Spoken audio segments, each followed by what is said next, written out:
Gente querida, a gente hoje dá continuidade numa série que a gente iniciou na semana passada, de reflexões sobre o casamento e como o Evangelho transforma o casamento.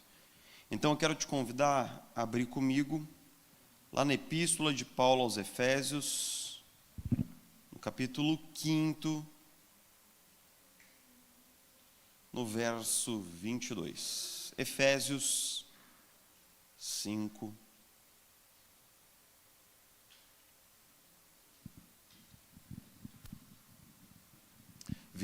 Na semana passada a gente conversou sobre o desafio dos maridos. Hoje a gente vai conversar um pouquinho sobre os desafios das esposas no contexto da construção de um casamento cristão. Efésios capítulo 5, versos 22 a 24, nós lemos assim: Mulheres, sujeite-se cada uma a seu marido como ao Senhor, pois o marido é o cabeça da mulher, assim como Cristo também é o cabeça da igreja, que é o seu corpo, do qual ele é o Salvador. Assim como a igreja está sujeita a Cristo, também as mulheres estejam em tudo sujeitas a seus maridos. Cláudio e Helena são um casal normal e bem-sucedido e feliz, até que num certo dia eles têm uma briga intensa e no final daquela briga eles dizem um para o outro ao mesmo tempo: se eu fosse você. E então, tudo que se desenrola na sequência dessa frase é uma comédia muito engraçada, estrelada pelo Tony Ramos e pela Glória Pires, um filme muito curioso, que usa do humor para abordar um assunto muito complexo e contemporâneo, que é o seguinte: como nós vivemos em mundos diferentes. Mas essa frase, se eu fosse você, embora a gente não possa não colocar ela no casamento desse jeito, nós muitas vezes colocamos o espírito dela em algumas discussões e alguns debates conjugais que a gente tem, que é o seguinte: se eu estivesse no seu lugar, eu faria melhor do que você está fazendo. Geralmente é assim, quando a gente está tendo uma DR, né? Aquela famosa DR, que pode ser uma conversa muito amena e abençoada, ou pode ser um pega pra capar meio nervoso, tudo depende do contexto. Geralmente quando nós dizemos assim, se eu fosse você, quer dizer que se eu estivesse no lugar do meu cônjuge, eu saberia exatamente o que dizer e o que fazer. A grande questão é que essa hipótese, ela me parece um pouco irreal. Por quê? Porque se estando no meu próprio lugar, eu muitas vezes não sei o que fazer, não sei o que dizer, não sei como agir, como eu saberia se eu estivesse no lugar do outro? Veja bem, nós homens nascemos homens e vivemos homens uma boa parte da nossa vida, até que Jesus nos chame, e é essa a nossa condição, né? E se sendo homens, muitas vezes nós não sabemos interpretar ou assumir o nosso papel, o que seria de nós se num dia só da nossa vida nós acordássemos no lugar existencial da nossa esposa e vice-versa? O que eu quero dizer é o seguinte: semana passada eu disse isso e eu vou repetir. A construção de um bom casamento é a missão mais difícil que você terá na sua vida adulta. Com certeza, com certeza. Será o desafio mais intenso, será o lugar mais complexo.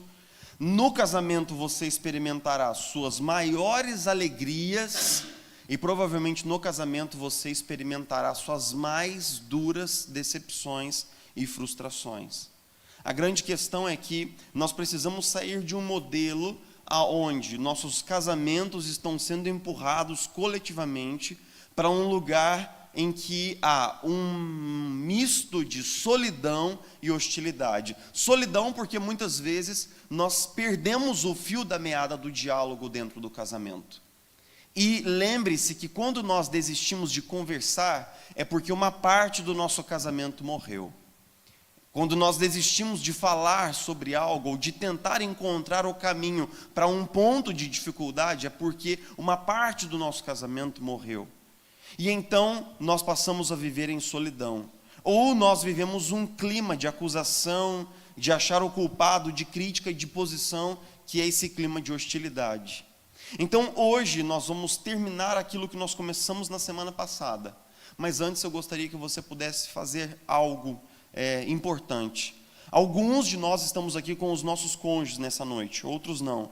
Mas eu gostaria que você pudesse dar as mãos para o seu cônjuge. E que antes da gente entrar pelo caminho da reflexão realmente e pelo texto bíblico, eu gostaria de te convidar a orar. Se você não estiver com o seu cônjuge, você pode segurar a mão de alguém que está aí do seu lado, mas eu convidar todos nós a orar. Eu queria te convidar a orar junto comigo, a orar pelos casamentos da nossa igreja e pelas famílias da nossa igreja. Vamos orar? Ore pela vida do seu cônjuge, abençoe o seu cônjuge. Não se acanhe, isso daqui é uma casa de oração, é um espaço de oração. Vamos orar uns com os outros, uns pelos outros. Mas que um bloco de 9 versículos pretende falar ao coração dos maridos. Isso para deixar claro como é grande a responsabilidade do marido no contexto da família. Ele deve encarnar Cristo, ele deve liderar de forma servil, ele deve estar debaixo, apoiando e suportando sua esposa, seus filhos e sua família. Ele deve ser o sacerdote do lar, ele deve ser um líder que lidera pelo sacrifício e pela abnegação. No entanto, nós veremos hoje como, de certa forma, a visão que Paulo tem do casamento cristão é uma restauração do projeto original de Deus conforme ele foi idealizado lá na Gênesis. Por quê? Porque Adão foi criado primeiro, mas Deus criou aquela que seria sua ajudadora idônea, aquela que faria com que Paulo fosse completo na sua missão. Então, o casamento após o Éden tornou-se trincado, mas o casamento, por causa do Evangelho, pode ser reconstruído. E então Paulo está usando uma palavra aqui com as mulheres, uma palavra muito feia, uma palavra muito sórdida, uma palavra muito que a gente não gosta na nossa cultura. Paulo diz que as mulheres precisam exercitar o seu papel de, o quê? Submissão. E submissão é uma palavra que pode ser corrompida em 1 milhão de formas equivocadas de entendimento do que isso significa. A grande questão é que submissão parece, por exemplo, para alguns, anulação, não é? Aquela coisa da esposa se colocar em último lugar, depois do marido, depois dos filhos, depois das demandas da casa. Pode se tornar num engolir calado sempre, pode se tornar no aceitar todos os erros do marido, pode se tornar um colocar-se passivamente dentro de uma construção familiar. A palavra submissão, ela pode ser deturpada de inúmeras formas, mas a palavra que Paulo está usando aqui é uma palavra que significa colocar-se no apoio da missão de alguém. Submissão, no contexto militar, é estar sob a missão de alguém. Alguém foi encarregado de uma missão, e então você, como um ajudador, você está sob a missão daquela pessoa. Você está ali para apoiar, você está ali para dar apoio moral e incentivo para a missão daquela pessoa. É por isso que o comentarista Skevington Wood, que é um grande erudito em Efésios, ele diz que Paulo coloca o contexto da submissão feminina como se fosse ao próprio Senhor Jesus. Se você nota no texto, ele fala assim: sejam submissas ao seu marido, como ao próprio Jesus. Ou seja, ser submisso a Jesus não me denigre e não pode me denegrir. A submissão sobre a qual Paulo está convocando as mulheres a exercitar no contexto do casamento não é uma submissão que é, digamos assim, que denigre, que mancha, que machuca e que macula. Não é isso, mas é uma honra, um respeito e um apoio ao marido. Quando nós ligamos as duas pontas do quebra-cabeça que nós estamos construindo, é mais ou menos assim: o marido tem a duríssima missão de ser o cabeça que se sacrifica, o cabeça sacrificial da família. Mas ele não conseguirá ser isso se ele não contar com o apoio da sua esposa para se tornar esse homem. Então o marido precisa liderar com amor, e a esposa lhe dá toda a estrutura emocional, afetiva, cognitiva, para que ele possa encarar essa missão. Mas há um desafio aqui: a esposa não pode tomar o bastão da mão do marido. Ele deve encarnar Cristo, e ela deve ajudar o marido nessa duríssima missão. O que Paulo está dizendo é que o marido nunca será tudo o que ele pode ser sem a ajuda da sua esposa. O marido nunca será tudo o que ele pode ser. Quando eu aconselho casais, eu costumo brincar o seguinte: o homem, ele é um ser rústico até que ele encontra uma mulher que o torne um homem melhor. Você pode notar que quando o camarada tem uma mulher que cuida dele, ele se veste melhor, ele come melhor, as coisas dele estão mais em dia, mais organizadas, a vida dele acontece melhor. Ele é um camarada que ele acaba sendo uma melhor pessoa. E você pode notar que toda vez que um camarada casa, a gente começa a notar uma mudança nele como pessoa. A mulher, ela tem essa habilidade de colocar o homem num estado de maturidade emocional que ele não consegue alcançar sozinho. O casamento torna-se um ciclo de virtude.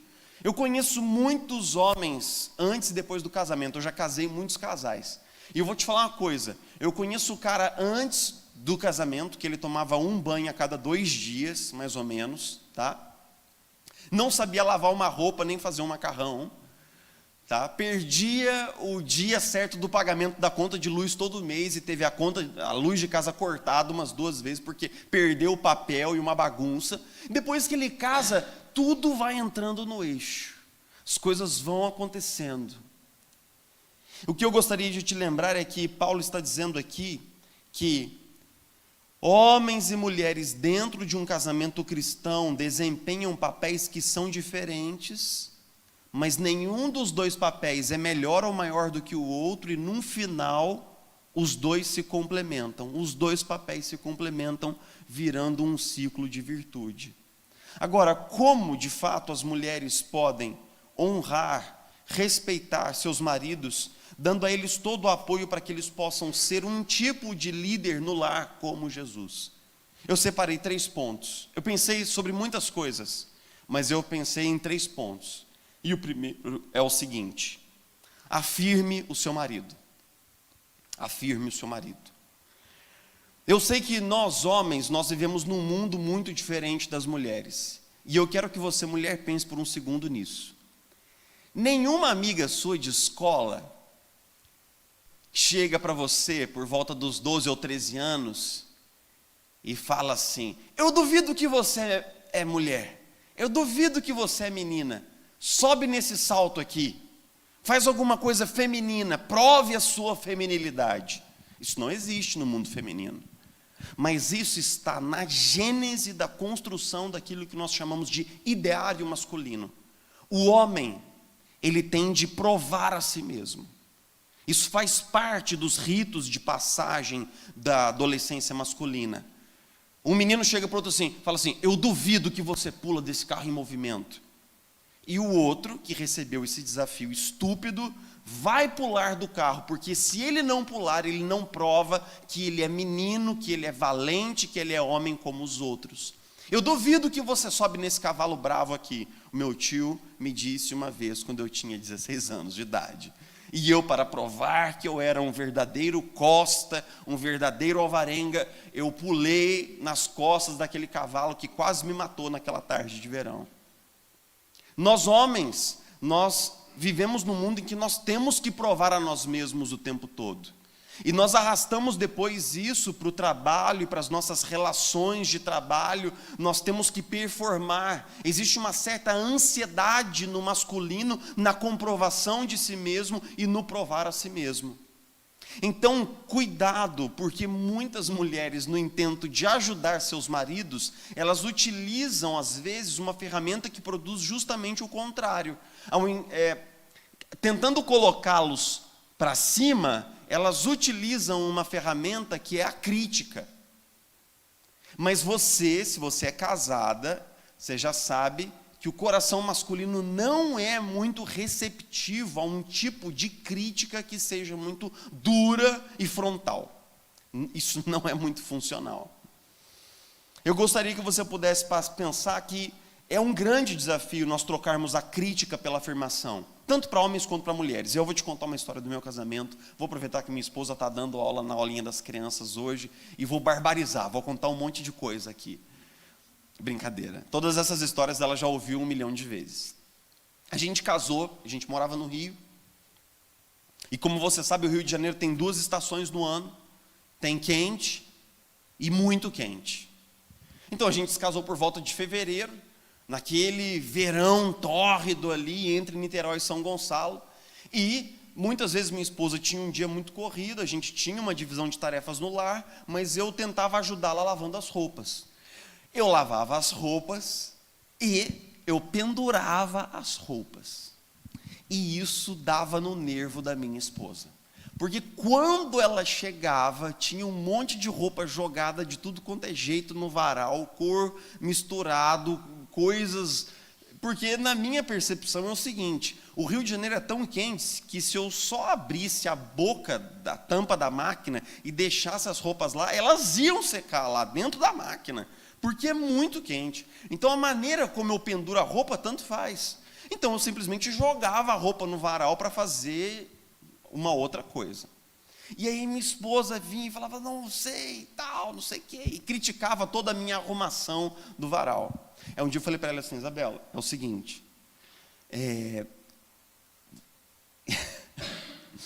tem um lema de um primo meu que diz assim, antes de me criticar, me elogie 3 vezes.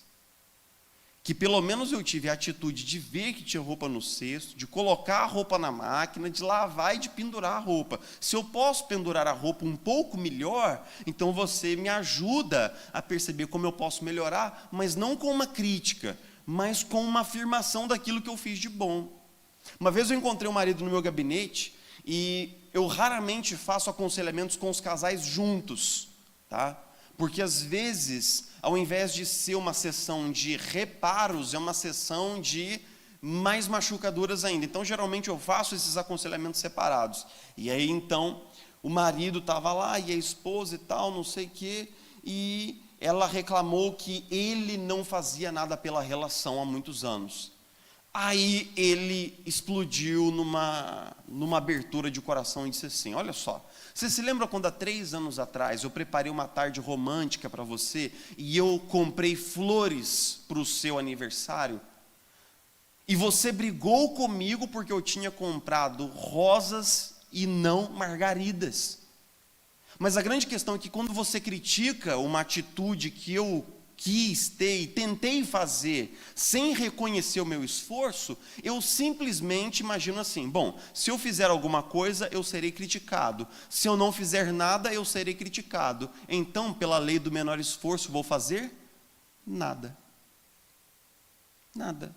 Ela poderia ter lembrado seu marido de que essa não era a flor preferida dela, mas ela poderia, pelo menos, ter visto o esforço do seu marido de querer acertar. Então, afirme o seu marido, por mais que não pareça, o seu marido precisa de um elogio de vez em quando. E de vez em quando eu peço para minha esposa falar assim, eu peço para ela mesmo, falar assim, que bom que você lavou a louça, que bom que você fez alguma coisa, que bom que você pendurou o quadro que estava jogado num canto há 1 milhão de anos, que bom, porque quando nós homens recebemos uma afirmação, nós nos sentimos animados para fazer alguma coisa boa de novo. Então, nós podemos trocar um pouco a crítica pela afirmação. Mas 2, nós precisamos aprender a dar feedback com amor.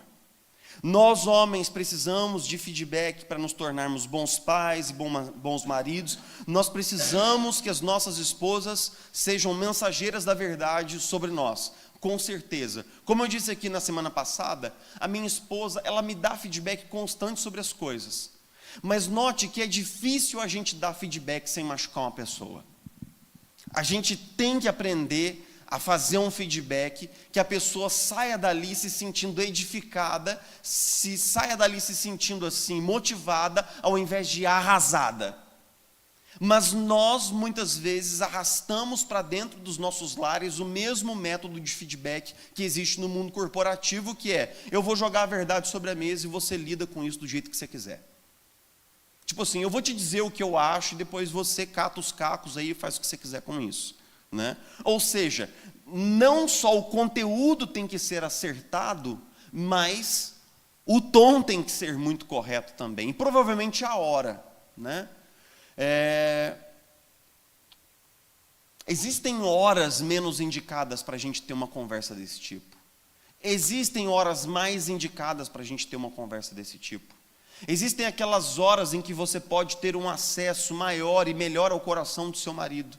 Existem aqueles dias em que ele chega do trabalho aborrecido, para baixo, se sentindo muitas coisas, todas elas ruins, e então um feedback naquele dia, naquele horário, pode ser muito contraindicado, mas num dia diferente, numa hora melhor, esse feedback pode alcançar o coração do seu marido. Eu já recebi muitos feedbacks da minha esposa. Muitos mesmo, muitos. Em especial porque quando, por exemplo, nós começamos nosso relacionamento, eu tinha muita dificuldade de ser assertivo no que eu queria. Ela chegava assim, falava assim: Jefferson, o que você acha que a gente pode fazer hoje à noite? A gente pode comer uma pizza? O que você acha? Eu falava assim: não sei. Esse meu eu não sei era um tom de qualquer coisa, e qualquer coisa sugere indiferença. É como se na cabeça dela eu estivesse dizendo assim: olha, isso não é nada importante para mim, eu estou pensando em outras coisas agora, você diz o que você quer aí. Então isso machucava o coração dela. E ela foi muito sábia na maneira como ela colocou essa questão para mim, para que eu pudesse entender como ela entendia o meu pode ser, o meu tanto faz. Ela colocou numa ocasião em que, mais uma vez, eu fiz uma dessas tanto faz, não sei, né? E ela me lembrou que, em primeiro lugar, eu precisava estar mais na posição de líder dentro do nosso relacionamento. Nós namorávamos ainda. E que, em segundo lugar, ela tinha uma percepção de que o nosso tempo juntos não era importante para mim. Por isso, podia ser numa pizzaria, numa churrascaria, no alto do pasto ou sentado na beira do rio. E que isso comunicava para ela que o nosso tempo não era importante. Ela abriu o seu coração para mim e permitiu que eu visse o que algumas frases e atitudes pequenas, como elas eram interpretadas por ela. E ela pediu uma mudança positiva de atitude. Está aqui uma outra coisa que eu gostaria de contar para as mulheres, e hoje eu vou revelar para você uma coisa que é quase um segredo de Estado. Quase um segredo de Estado. Uma esposa chegou no meu gabinete, muitos anos atrás, e ela fez durante 2 anos consecutivos uma reclamação só do seu marido. Ele não é romântico. Ele não é romântico. A gente fez algumas intervenções no casamento, e a gente procurou melhorar um pouco o diálogo e tal. E aí, em determinado ponto em que eu começo a amarrar algumas coisas mais práticas, eu falei para ela assim: olha, é o seguinte, a cabeça dos homens é uma cabeça totalmente pragmática. É uma cabeça de tarefas. Quando você diz para ele: eu gostaria que você fosse mais romântico, ele não sabe como transformar essa demanda em algo significativo no mundo dele.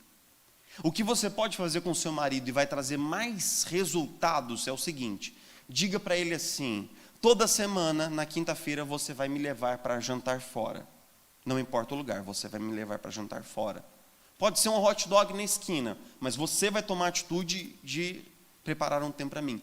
Em segundo lugar, uma vez por mês, pelo menos, nós vamos separar um tempo longe dos nossos filhos para uma noite de namoro e romance. E um terceiro ponto, todas as 3 coisas eram práticas, muito práticas. Cara, ela terminou aquele aconselhamento num ar de completa incredulidade. Ela falou assim: pastor, olha só, eu vou fazer isso daí só porque o senhor está me pedindo, só porque o senhor está acompanhando a gente, mas eu não tenho a menor expectativa de que isso vai dar certo. Porque parece muito ridículo, parece muito, tipo assim, será que ele não sabe que ser mais romântico é dar uma flor, é dar um beijo, um abraço quando chega em casa? Eu falei assim: ele não sabe. Ele não sabe. Eu sou homem, eu posso te dizer, ele não sabe o que significa ser mais romântico. Ele não sabe o que isso significa. Ótimo. Ela sentou com ele e fez a lista. Escreveu numa folha de papel e colou na geladeira com um ímã. Dentro de 10 dias ele levou ela para o hot dog. Depois de uns 20 dias eles fizeram a noite do namoro selvagem, seja lá o que isso significasse entre eles. E o casamento deles começou a andar e ela voltou ao meu gabinete e falou assim: pastor, eu nunca imaginaria que daria certo. Eu falei assim: olha, veja bem, da mesma maneira como os homens precisam entender como as suas mulheres funcionam, operam, como é a cabeça delas, para que ele possa lidar com aquela mulher como uma mulher e não como um homem, é de se esperar que as mulheres entendam a cabeça masculina para que elas lidem com seus maridos como sendo o quê? Homens. Homens são seres muito peculiares, são seres muito interessantes. Então as esposas precisam compreender e entender seus maridos. Dar feedback com amor é uma verdade de você construir um marido melhor, menos raivoso. Dê feedback com amor. E o terceiro é: aconselhe o seu marido para que ele seja um líder servo. Deixa eu te dizer uma coisa. Se você conhece mais de perto o meu casamento, você sabe que eu e minha esposa, nós trocamos ideia sobre tudo. Nós conversamos sobre absolutamente tudo e geralmente eu incluo minha esposa em quase todas as decisões ministeriais, pessoais que eu tomo, acadêmicas. Nós conversamos muito sobre as coisas, porque o meu pressuposto é: se Deus colocou uma mulher inteligente, maravilhosa e cooperadora do meu lado, por que eu seria estúpido de não ouvi-la? Nós precisamos ouvir nossas esposas. Então aconselhe o seu marido, seja uma boa conselheira do seu marido. O papel da mulher é construir e edificar esse homem que tem envergadura emocional e espiritual para ser como Jesus dentro da família. A grande questão é: se o seu marido não está pronto, qual é o caminho mais curto? Que eu vejo muitas esposas fazendo, elas assumem o papel que ele deveria assumir. Mas isso é um equívoco. Por 2 motivos. Primeiro, porque você, esposa, trará sobre si um peso demasiadamente grande, colocando sobre você mesma múltiplos papéis da família que teriam que ser distribuídos sobre o homem e a mulher. E, em segundo lugar, você pode modelar uma visão equivocada do casamento na vida das suas filhas e dos seus filhos, porque o que as crianças veem, eles reproduzem. O que eu quero dizer aqui? O que eu quero dizer é o seguinte: alguns maridos são um pouco omissos em determinadas tarefas do lar. Ao invés de a esposa estar ali aconselhando e dando feedback e empurrando ele para o seu lugar, para o lugar dele, de pai, de marido, ela ocupa o lugar que está vago, puxando sobre si uma grande sobrecarga, mas ao mesmo tempo incapacitando o seu marido de entrar naquele lugar, que uma vez por ela assumido é difícil de sair. Então eu gostaria que você pudesse se lembrar que o papel da esposa é, de fato, estruturar e apoiar para que o marido seja o que ele precisa ser no contexto da família. E então os dois criarão um ciclo de virtude. Na semana passada eu disse o seguinte: é impossível liderar uma esposa que não deseja se submeter. É impossível. É impossível. É impossível você ser o líder de alguém que não quer ser seu apoiador na missão. Mas é impossível ser a auxiliadora de um homem autossuficiente. É impossível. É impossível você ser a auxiliadora de um homem que não ouve.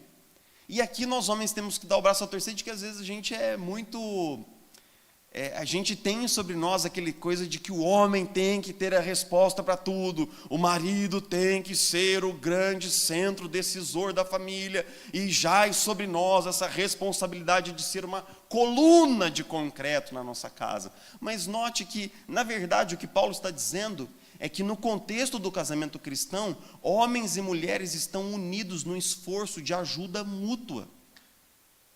É impossível que uma esposa seja uma conselheira de um marido que não tem ouvidos e de que é cabeça dura. Então, marido, não seja cabeça dura. Permita que a sua esposa seja a sua auxiliadora, seja a sua apoiadora, seja a sua conselheira e sua amiga. A grande questão dessa série sobre casamento é o seguinte: o Evangelho precisa entrar no casamento para que nós possamos edificar casamentos saudáveis. Para nós maridos será impossível ser um marido como Deus sonhou, se eu não estiver olhando para Cristo como o meu modelo de marido.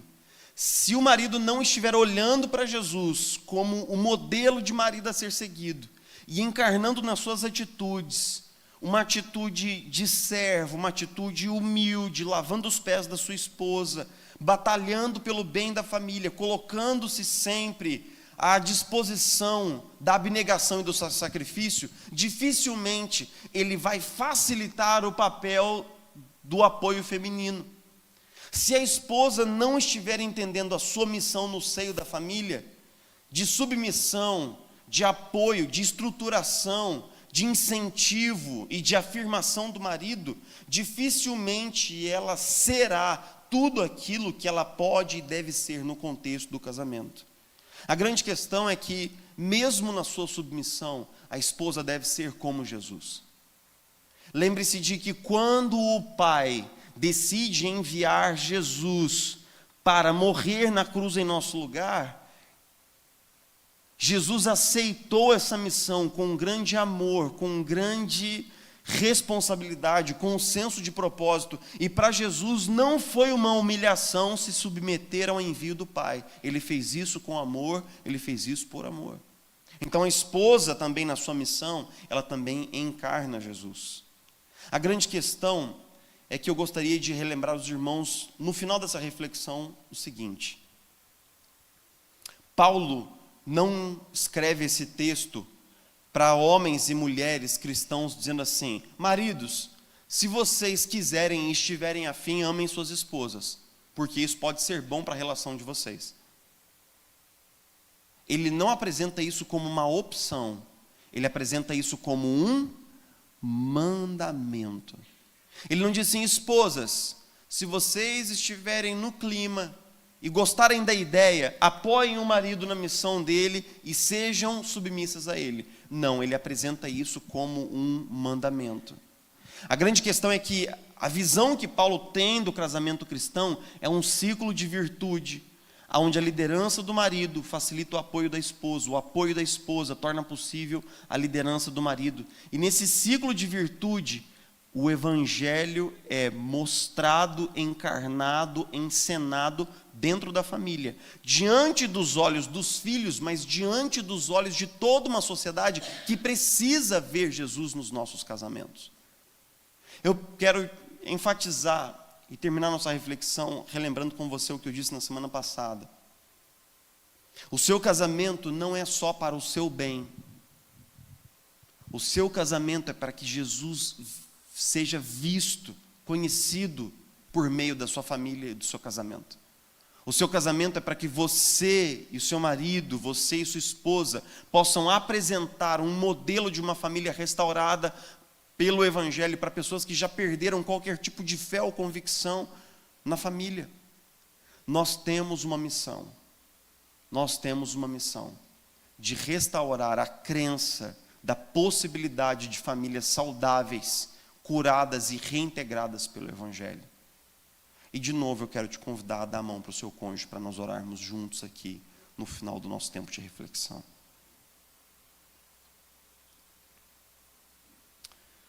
Senhor Jesus, muito obrigado. Muito obrigado por absolutamente tudo. por absolutamente tudo que o Senhor tem feito nas nossas famílias, por absolutamente tudo que o Senhor tem feito nos nossos lares. Muito obrigado por absolutamente tudo que o Senhor tem feito no nosso coração. Senhor, nos ajuda no desafio de construir um casamento cristão, um casamento que espelha e revela a beleza de Cristo. Nós não podemos obter sucesso nem vantagem sem a sua ajuda. Porque, Senhor, o tipo de liderança esperada do marido tão abnegada, sacrificial e humilde, nós não sabemos como fazer isso. Ao mesmo tempo, o tipo de apoio, respeito e honra esperados da esposa, nós não sabemos também como fazer isso. Nós muitas vezes, Senhor, fazemos o papel que é do outro, como se nós estivéssemos dizendo: se eu fosse você, eu poderia fazer melhor. Mas nós não estamos fazendo o nosso papel. Nos ajuda, Senhor, a entender o nosso lugar no plano que o Senhor construiu para a família e a desempenhar o nosso papel da melhor maneira que nós podemos. Nos ajuda, Senhor.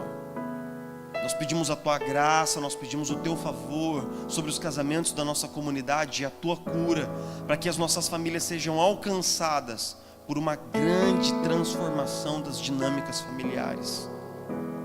Para que o clima de hostilidade e indiferença seja cessado e nós possamos aprender a conversar para encontrar um caminho que seja o nosso caminho. Nos ajuda, Senhor.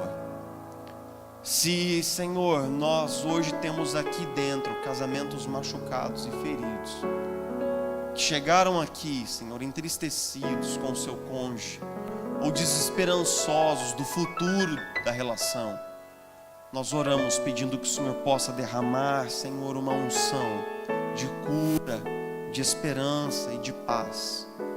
Nós oramos pedindo que o Senhor sare as feridas e que o Senhor possa conectar os nossos corações de novo ao longo da caminhada conjugal. Nós oramos pedindo a sua graça, Senhor, em nome de Jesus.